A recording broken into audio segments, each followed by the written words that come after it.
ទ័ពក្មេងៗគុនខ្មែរចំនួន7រូបដឹកដៃគ្នាទៅប្រកួតដកកក្រៅនៅប្រទេសឡាវរសជាតិនៃមោទនភាពជាតិ Our Cola Our Pride បាទ7រូបនោះគឺមានផានសុកភ័ង្កប្រកួតជាមួយនឹងយ៉តសាឡវ៉ាន់បាទមានកីឡាករលូញវ៉ាន់ឌីប្រកួតជាមួយនឹងយ៉តផេតធាមានកីឡាករអ៊យឌៀបប្រកួតជាមួយនឹងឈៀតៃមានកីឡាករយឿនសារុនប្រកួតជាមួយនឹងយ៉តផេតអាកេសម៉ានីបាទមានកីឡាករសំណាងចត្រាប្រកួតជាមួយនឹងផេតដនមួងមានកីឡាករវុធីម៉ារនិតប្រកួតជាមួយនឹងសឿដាំនិងកីឡាករសាយសារ៉ាប្រកួតជាមួយនឹងដេនីសម៉ានីបាទសរុបគឺ7គូការប្រកួតនេះគឺនឹងធ្វើឡើងនៅថ្ងៃអាទិត្យទី25ខែមករាឆ្នាំ2026តទៅនៅស្រុកតាថាងខេត្តសេកុងប្រទេសឡាវដែលការប្រកួតនោះគឺចាប់ពីម៉ោង7តទៅតោះយើងមើលលេងចិនបន្តិចដើម្បីបង្ហាញ screen បាទសូមជម្រាបជូនផងដែរថា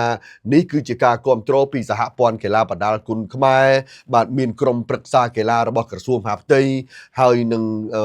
ISKA របស់កម្ពុជាផងដែរដែលនេះខ្ញុំគឺជាការដឹកនាំបាទរបស់លោកស្រីស្រេងសំណប់នៅក្នុងការនាំយកកីឡាករគុនខ្មែរកម្រិតថ្នាក់នេះទៅប្រកួតបាទអញ្ចឹងក៏មានការផ្សាយលើ Facebook page បាទសំណប់គុនខ្មែរ VBL Sport VBL កីឡានិង Facebook page ដទៃទៀតដែលជាដៃគូបាទសូមជម្រាបជូនថាវឌ្ឍនៈ Group បាទដែលមានតាំងពី V Cola V Active មានគ្រុតមាន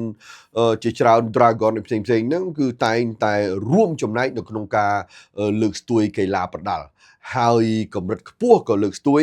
បាទសំខាន់បំផុតឥឡូវគឺកម្រិតថ្នាលបាទដែលជាការចាប់ផ្ដើមពួកគាត់ទៅកាន់កម្រិតខ្ពស់អញ្ចឹងការរួមចំណែកនេះគឺពិតជា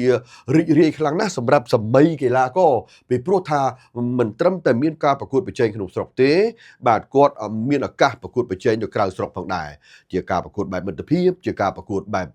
ដណ្ដើមពានឬក៏ជើងឯកផ្សេងៗផងនោះគឺជាដំណើរដ៏ល្អរបស់ក្រុមអ្នកប្រដាល់គុនខ្មែរបាទដូច្នេះជាថ្មីម្ដងទៀតសូមរងចាំទស្សនាថាតើកីឡាករទាំង7រូបរបស់កម្ពុជា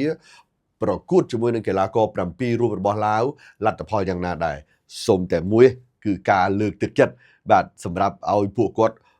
មានការប្រកួតប្រជែងកាន់តែខ្លាំងក្លាគឺនៅថ្ងៃអាទិត្យទី25ខែមករាឆ្នាំ2026ដែលមានការផ្សាយផ្ទាល់បាទនៅតាមបណ្ដាញសង្គមជូនបងប្អូនផងដែររសជាតិនៃមោទនភាពជាតិ Our Cola Our Pride